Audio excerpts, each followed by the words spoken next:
Hey, you there? Can you hear me? Yeah, I gotcha. Screen's a little, the video's a little, Okay. I don't know what that is. Looks like you're in the car, maybe.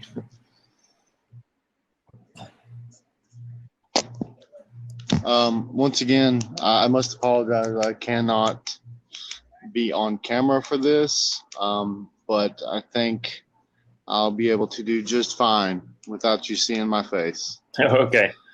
Okay. Well, thanks for taking this up on short notice. We'll try to get a good little debate going. So the title is True Equality Opportunity, or Equal Opportunity, sorry, is a fallacy and unachievable and therefore should not be sought.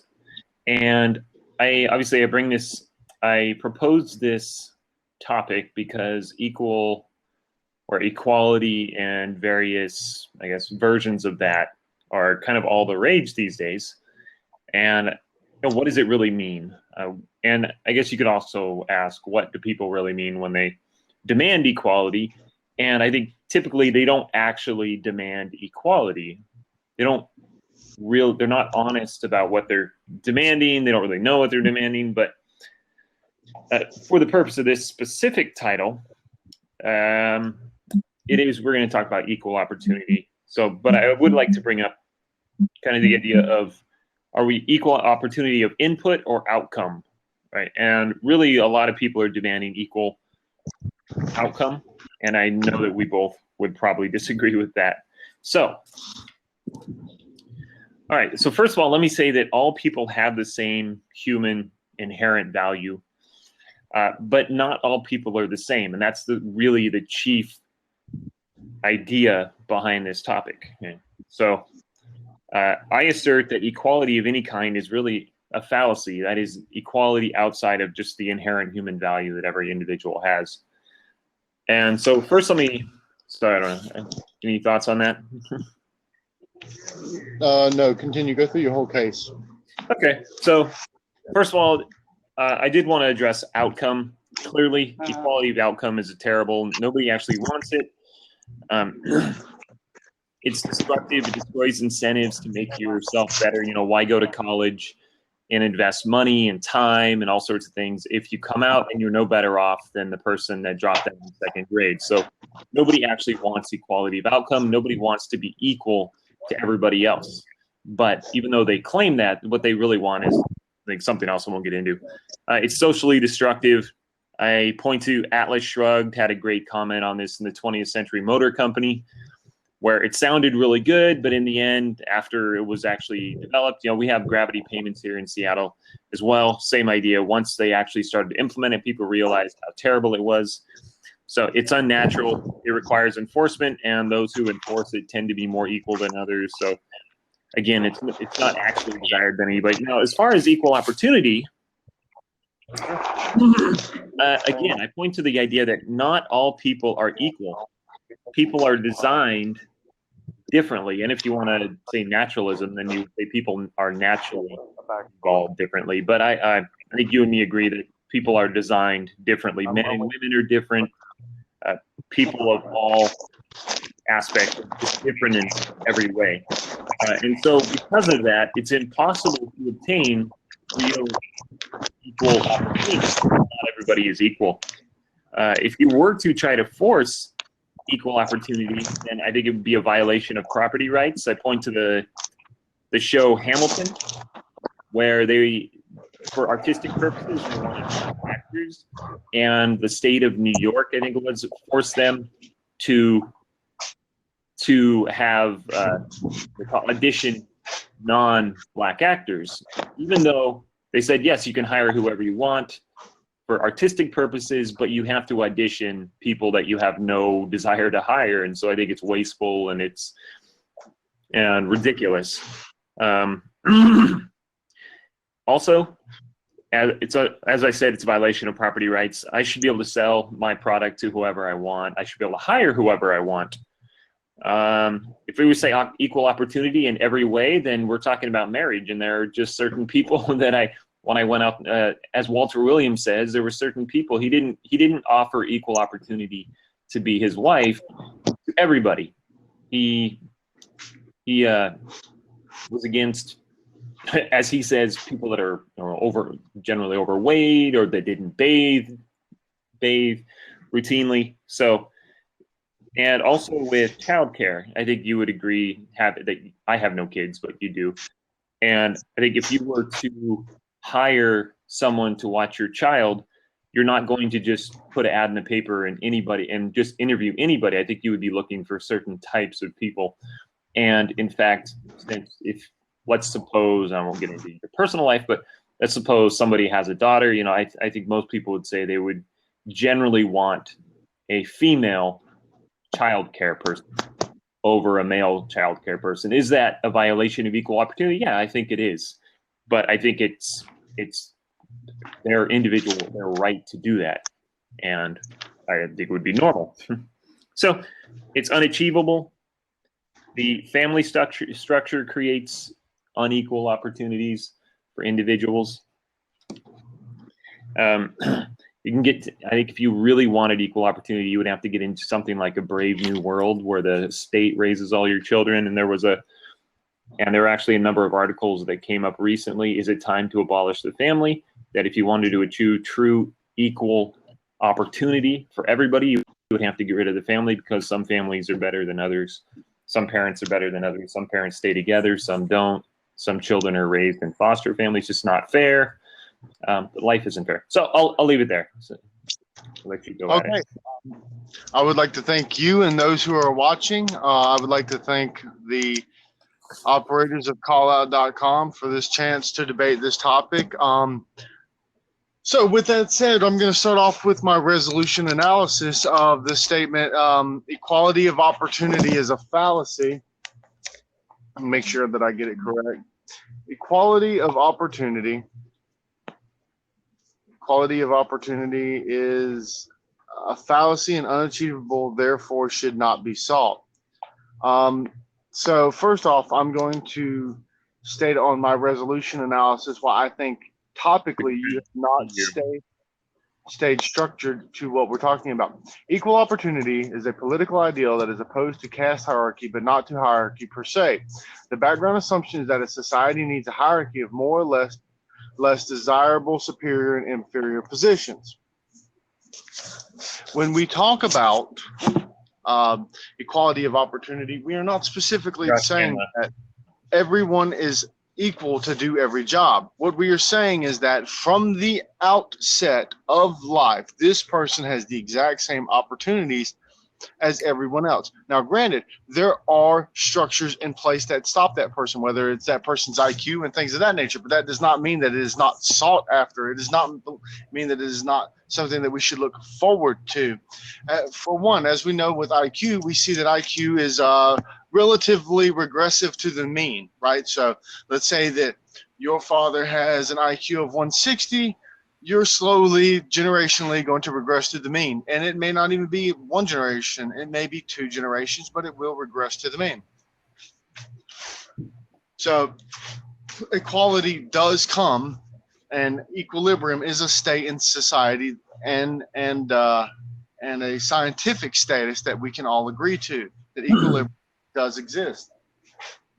So the next thing I want to point out is that you bring up a lot of odd statements that about how the family is not, that we should destroy the family union. That is not about equality of opportunity. Those are people that are trying to push equality of results. That is not the same. I want to link equality of opportunity to classical liberalism. Things of Jacob Viner, Frank Knight, Thomas Sowell, Milton Friedman, where everyone has the ability to go out and get what they want. Now, whether they can achieve that is up to themselves. That has nothing to do with what me and you may put in their way or put out of their way.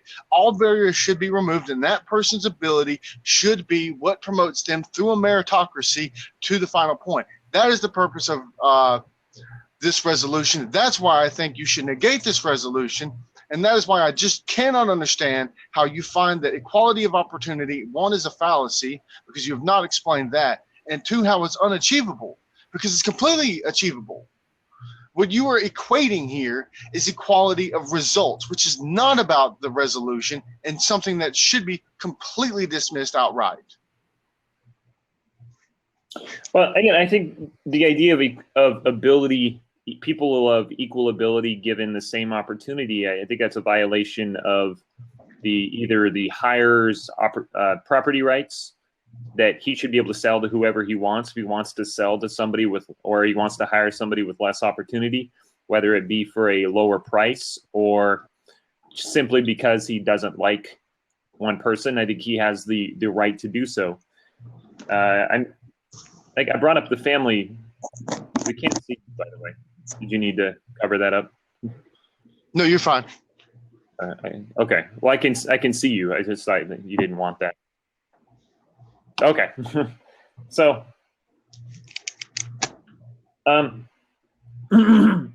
yeah, different IQ, there's just things that make people different. And so if you wanted to obtain real, true, equal input or equal opportunity for everybody, I just don't think that's reasonably achievable under a system of liberty and freedom.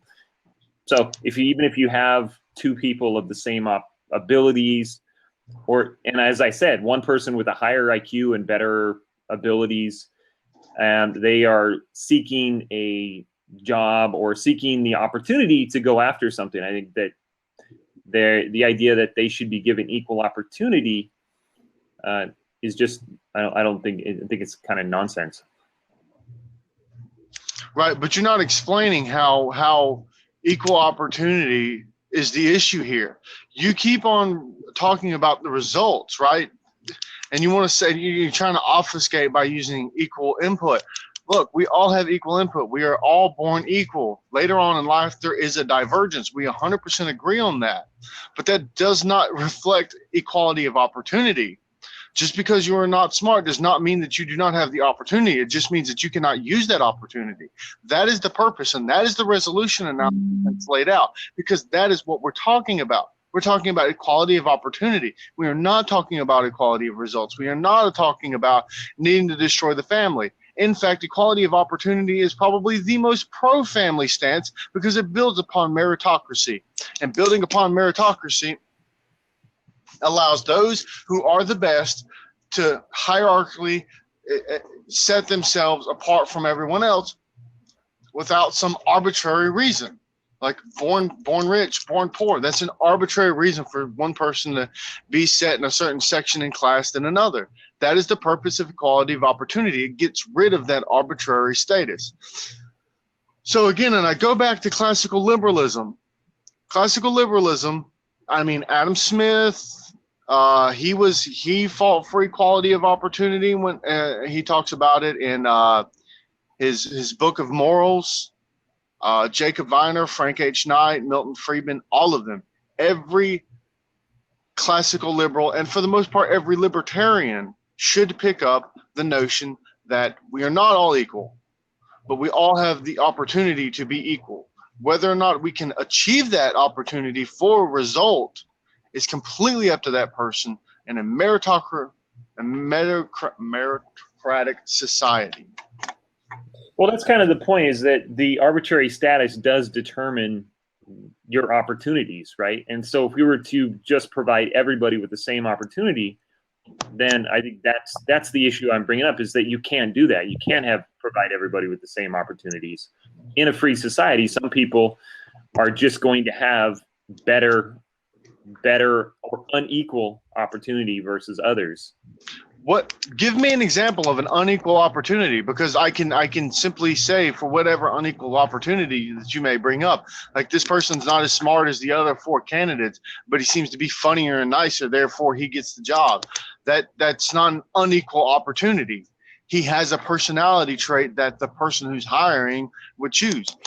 Even in cases of nepotism, it's still not against equality of opportunity.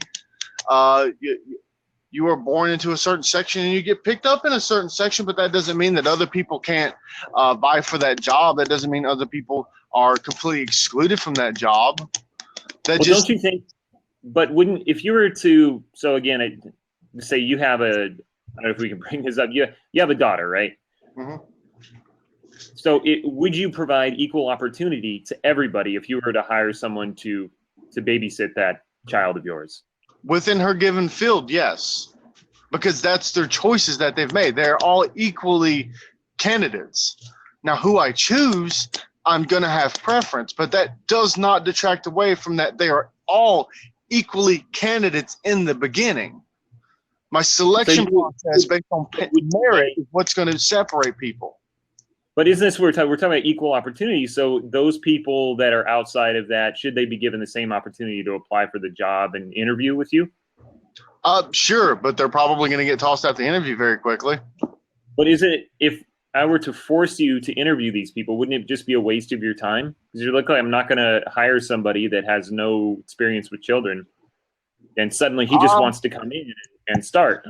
And I would also say that if I had a daughter, I mean, I would say I would flip through the candidates and I'd say, young man, and I'd probably toss it just because, and that would just be my own preference, But I mean, wouldn't you weigh those people differently?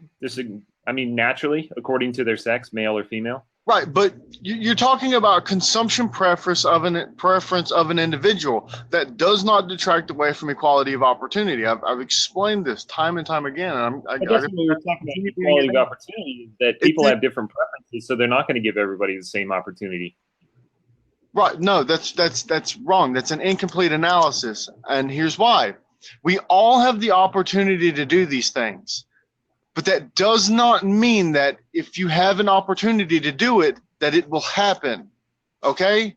Now, secondly, you say that I should be you make the statement that there's force implied with the equality of opportunity. That's absolutely false. Again, you're talking around circles and obfuscating and pointing to a system that's not part of the resolution analysis. The resolution analysis of equality of opportunity, not equality of outcome. It's not about equality of outcome. It's not about government force. It's simply about structuring society within a way that meritocracy is the greatest attribute. That is the resolution analysis. That is the purpose of equal opportunity, is that it sets itself up in a societal structure for meritocracy. But wouldn't you? Again, we're talking about equal opportunity. So yes, I am for a meritocracy, a society based on meritocracy. But if we're talking about equal opportunity, not everybody has an equal opportunity to even go after certain things, right? If you're a double amputee, you're probably not going to have the opportunity to go race in the Olympics. I mean, I disagree with that. Should Blade Runner have been given the opportunity to run the 400 in the Olympics? Pistorius? I don't know who Blade Runner is. Pistorius. So he's a South African double amputee. He runs with blades, right? They call him Blade Runner. So he runs with these carbon fiber legs. Does he have? I think he's in now. I do not know. I cannot make a statement on that, whether it's true or not. That's outside the limits of my knowledge. The idea is he has an advantage because he has carbon fiber legs. But that gives him an advantage, I would assume, which is probably why they did not let him do that. Because I know of double amputees who come back from surgery in the United States military. After they're double amputee, they go off and they do another tour in Iraq or Afghanistan as special forces. That's happened numerous times. But isn't this is an example of what I'm talking about with equal opportunity, that he has an advantage over others. And we'll get into the Olympics, they pick and choose advantages and stuff. But just the fact that he has this potential advantage, they originally were not going to let him run in the Olympics. Yeah. Right. So he didn't have the opportunity. He has 2 legs, 2 arms. He's a man. He's human, all this. But he has this potential advantage because carbon fiber legs they absorb and then they shoot back a lot of the energy back into your legs, allowing you to potentially run faster. Right. So one, I'm going to make a statement that micro does not refute the macro. So we could always find a micro case, right?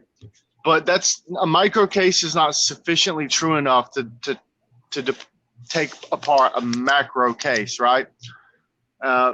Secondly, the Olympics is not necessarily analogous to a societal structure. And once again, we're sticking to the resolution analysis. And third, I really, really struggle with the idea that we're talking about equality of opportunity, and we still haven't figured out why it's a fallacy. So what part of the logic and equal opportunity is wrong? Where's the logical error? And Well, you did admit that why people is have different. why is it something that we cannot achieve since we've already achieved it now? We have the status quo. You have not explained these. You've made Well, I don't think that we are at the status quo of equal opportunity in society today. How not? Because not everybody is given the same opportunity, and I don't think that's a problem. Who is not given the same opportunity? You want a specific example, or I just think that in society today, not everybody has the same opportunity, and I don't really have a problem with that. I can understand that, but I don't see who doesn't have the equality of opportunity. I don't see anyone. I don't see any systemic or institutional reasons to have a great quality of wealth. I mean, we have inheritance, right? So does everybody have the same opportunity to inherit an individual's wealth? What does that have to do with equality of opportunity? No, well, not everybody has the same opportunity for various different aspects of society. We all have the same opportunity. We all have the same opportunity. We don't all have the same circumstance. We do not have the same specifications. We do not all have the same merit. All of those are true, but we are all equally allowed to do things. Just because you're a poor white trash from the trailer park doesn't mean you can't go get a bachelor's of arts in economics and be accepted into a graduate program for economics. Well, even in that case, certain people are given heavier weights, so they don't have an equal opportunity in society today, right? And I mean, I think we're both against that, but affirmative action is trying to set up equality of opportunity after a missed and lost time period where there is some issue with one, lack of proper diet for poor people, especially minorities, because they've had systemic and institutional barriers against them. So they try to build against the systemic and institutional barriers. And for the most part, affirmative action is a rather odd, is rather an oddity because it works in inverse as much as it does in the forward position. So it's I'm just saying it's an example of, you said the status quo, and it's an example where equal opportunity doesn't exist. And it's not trying to, what affirmative action supposedly is trying to do is right wrongs of the past, right? So people had a disadvantage 100 years ago, and so we're going to punish some people today and give other people an advantage today in order to supposedly to right that wrong of the past. That's just an example. Not everybody has the same opportunity. That's conjecture. I do not agree that it's meant to punish. That's pure conjecture, and there's no way you could use it as a way as a statement to be proven. So that should be. Well, it is specifically meant. I mean, it is specifically defended as a way to right wrongs of the past, right? No, it's specifically defended as a way to overcome external barriers from a time when there was, because it takes more than one generation of freedom for someone to get proper nutrition to raise their IQ in the long run. It takes. I don't think that they would say that, though. I don't think anybody defending affirmative action is going to say that certain groups have lower IQs today than others. Sure, their arguments have nothing to do with my argument. Right, I agree. I don't really care what their argument. That's what I was saying. Is that they would defend it. That doesn't matter. That's a genetic fallacy. I do not care where the argument came from. I'm telling you the actual argument, the actual statement. So you can take from them what you want, but it's not applicable to this debate because my argument here is based on the real evidence. Well, I was just taking your idea that we are at a place of near perfect equal opportunity in society today, and I think it's clear that we're not. You still I haven't think we are the greatest. We are as close as possible. But again, okay, so the true equal opportunity here is, again, what I'm talking about, and you mentioned some of the things yourself, the idea of differences in ability, differences in families, these things create unequal opportunities for certain individuals. And I'm arguing that that is fine and that is dandy. And it just gives people...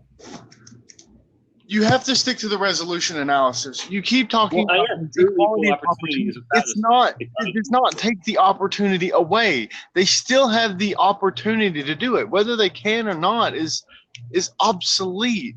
But that is the opportunity, though. No, you don't have the opportunity. Doing pure resolution analysis here. You said equality of opportunity. You did not make it specific to equality of results. You did not make it specific to the person. I'm not talking about equality of results. Your argument is much more in line with attacking equality of results than it is attacking equality of opportunity. No, because again, I'm talking about equal opportunity is a fallacy. Is what I'm saying is that not everybody really has the same opportunities. And I mentioned the family. And there have been a whole variety of articles, is it time to abolish the family, that go into an article in the Australian Broadcasting Corporation titled, Is Having a Loving Family an Unfair Advantage? So it's that they don't have, people with one-parent households don't have the same opportunity that people with two-parent households have. No, they have the same opportunity, they have different results. Well, we're not talking about results. We're talking about even just the basic opportunities. When you grow up in a one-parent household, you tend to have a lower ability. You tend to have less opportunity to achieve, to succeed, right? I think you would agree with that, right? No, I do not agree with that, because you haven't explained how that's true. Lower achievement gap. We can't take it as an assertion. That's an argument from ignorance. I'm not going to take it as an assertion that it's true, because I don't necessarily have to believe it's true. Well, it is true. I mean, if you are in a single parent household, you are almost guaranteed to be, in fact, way over 50% of, what's it? I don't have the numbers with me, but it's a vast majority of people in poverty come from single parent households. Yes. Okay, so does that change your opportunity in life? That's an exogenous variable, but that does not stop the idea that there's equality of opportunity. Again, but doesn't that change your opportunities in life? It does not limit your opportunities in life. The only thing that limits your opportunities in life is yourself. If you grow up in a one-parent household, sure, you're more likely to do bad things, but that is your choice. You have agency of action. We cannot. Okay, well, we're not talking about that. I'm just talking about when you grow up, you have different opportunities. And again, I'm not arguing. I'm saying it's a fallacy and it's not achievable, and we shouldn't even try. That's what I'm saying. I'm saying that when you have someone who grows up poor and his grades are A, and you have someone who grows up in a two-parent household, has the opportunities to tutors, to things like that. That's, again, poor does not have the opportunity to go hire tutors, right? And so when they grow up and they finish high school, one person is going to have a significant advantage over the other. And so when they go to apply for college, then advantages does not stop the idea that they still have the opportunity to go forth. Again, we're talking about opportunity. It's not about whether that person can achieve. I do not care about the person who can achieve. What I'm saying is that we all have equal opportunities to go out and do these things. If they are not achieved, that does not detract away from the idea that just because you come from a one-parent family, just because you are a minority, that you cannot do this. That is the purpose of equality of opportunity. That's what I explained in my resolution analysis, and that's what you keep ham-fisting away from. I'm not talking about outcome. I'm not talking about actually getting in. I'm talking about their opportunity to go and basically achieve in life, is that they have a significant advantage. And so that, yes, but their opportunities to go and do certain things is limited. Their opportunity to go on vacation, their opportunity to go buy a car, their, you know, all these things. It's different. It's different, but it's still equal. How can it be different and equal? Very simply, right? So 2 plus 3 equals 5, right? 4 plus 1 equals 5. Different equations with the same answer. Different, but the same. Right? Okay, That's what's going on here. Someone's born with a 1 and another person's born with a 2. That person achieves 4, he gets a 5. The other person achieves a 3, he gets a 5. They have the same outcome despite having different advantages. Now, okay, well then you're bringing up that's what outcome again. happens. This just means that they have to work a little harder, right? Right. Okay, well that's all I'm saying is that the opportunities are a little bit different.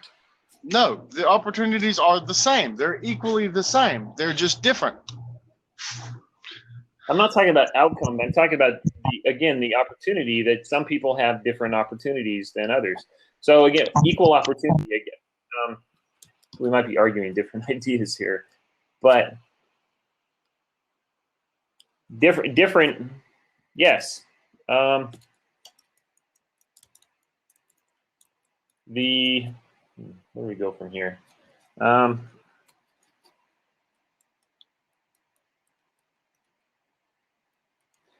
I said that everybody has the same inherent value, but just that opportunities to different people are different according to how they're raised. You know, when you're a kid, you don't really have any input. You still there? You still there? Okay. Well, I don't know. So when you're raised in certain neighborhoods, your opportunities are different. That's all I'm saying is that, and I don't think there's not a problem with that. I don't have any issue with that. You grow up under different. You there? Okay, we got a few minutes left. So I already talked about equal outcome, and that's usually when at least when the left will say talks about true equal opportunity, they are actually talking about equal outcome. That's not what I'm talking about here. I'm talking about opportunities, is that we should not try to force society to give everybody the same opportunity.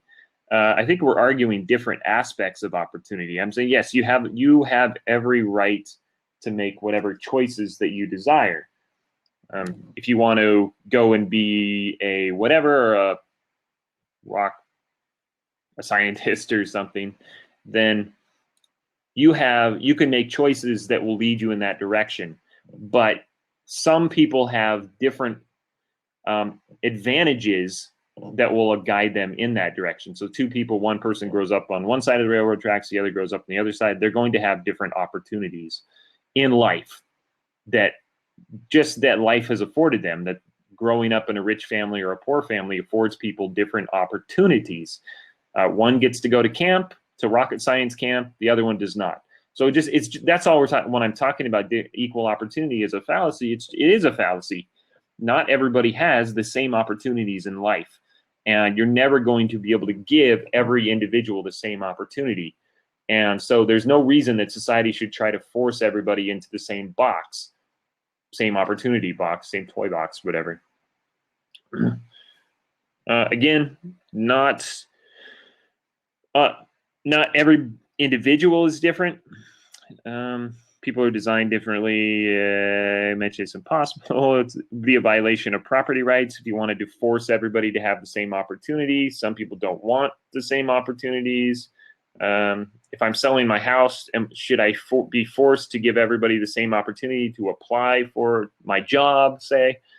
And no, maybe I'm looking for a female. If, a flight attendant, they tend to be certain height females back in the day, or you can look at some of the Chinese airlines or Korean Air, where they don't give everybody the same opportunity. They don't give all women the same opportunity. They're looking for, at least in the commercials, it seems like beautiful women, right? So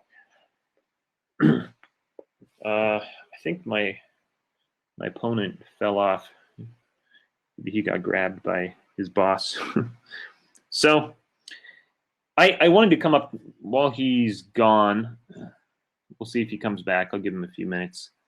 But I wanted to go back to this Australian Broadcasting Corporation article titled "Is Having a Loving Family an Unfair Advantage?" So this is, again, when I talk about it, when some people have different opportunities that come from advantages that other people have. And I have no problem with some individuals having advantages over others. We just talked about affirmative action. That's, I think, an unfair advantage because it's government giving one race an advantage. And so that is not right. But as far as what your family affords you, the opportunities your family affords you is just a market solution. So, and upside down brand of social justice equality requires that in order to have a level playing field, we must bulldoze the playing field altogether. We must take down the haves, give to the have-nots, and dumb down everything else. Harrison Bergeron sounds like.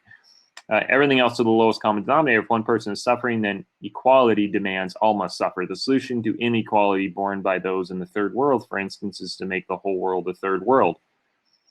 Same goes for marriage and family. Power of the family to tilt equality creates an unfair advantage for children without loving biological parents. When a parent wants to do the best for their child, he claims it's necessary to make the playing field for others even more lopsided. And so then we get into kind of a Brave New World scenario where if you wanted to truly achieve equal opportunity for everybody, you would have to have all children raised by the state.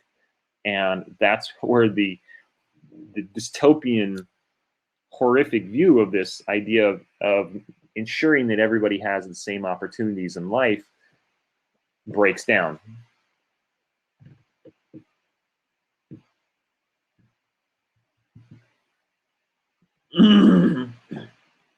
So, did you get a note? Okay, so I think we're done here. I guess I win by default. Okay, well, in that case, guys, good luck. I really do like this platform. I've had a lot of fun with some of these debates. Was supposed to debate a guy last night, but his wife went and had a kid. Went into labor. So inconsiderate.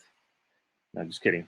But I'll be having another debate on some really interesting ideas of does God exist, where do morals come from, things like that. So it's a great platform.